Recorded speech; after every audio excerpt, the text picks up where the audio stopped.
Sabarimala സ്വർണ്ണക്കൊള്ളയിൽ തന്ത്രിയെ arrest ചെയ്ത സംഭവത്തിൽ സംഘപരിവാർ സംഘടനയ്ക്കിടയിൽ ഭിന്ന അഭിപ്രായമാണ്. ബി.ജെ.പി. സംസ്ഥാന അധ്യക്ഷൻ രാജീവ് ചന്ദ്രശേഖറും മുൻ അധ്യക്ഷൻ കെ സുരേന്ദ്രനും തന്ത്രിയെ പിന്തുണച്ച് രംഗത്ത് വന്നിരുന്നു. പെട്ടെന്നുള്ള അറസ്റ്റിൽ ദുരൂഹതയുണ്ട് എന്നാണ് ബി.ജെ.പി. ആരോപിക്കുന്നത്. അതേസമയം അറസ്റ്റിലായ തന്ത്രി കുറ്റവാളി തന്നെയെന്ന് RSS സഹയാത്രികനായ EN നന്ദകുമാർ മാതൃഭൂമി ന്യൂസിനോട് പറഞ്ഞു.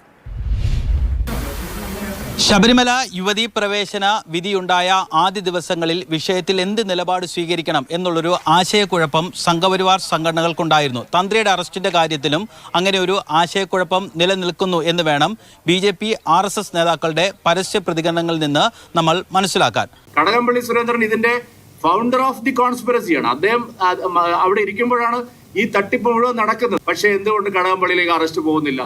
എന്തുകൊണ്ട് പ്രശാന്തിലേക്ക് പോകുന്നില്ല? എന്തുകൊണ്ട് ശങ്കർദാസിലേക്ക് പോകുന്നില്ല? എന്തുകൊണ്ട് വാസവന്റെ ഉത്തരവാദിത്തത്തെ കുറിച്ച് ഒരു അന്വേഷണം പോലും നടത്തുന്നില്ല? ഈ ചോദ്യം വളരെ പ്രസക്തമാണ്. ഒരു കുറ്റവാളിയും രക്ഷപ്പെടാൻ പാടില്ല. ഞാൻ മനസ്സിലാക്കുന്ന ഈ കേസിൽ രാജീവ് കണ്ഠരര് എന്ന് പറയുന്ന തന്ത്രി കുറ്റവാളി തന്നെയാണ്.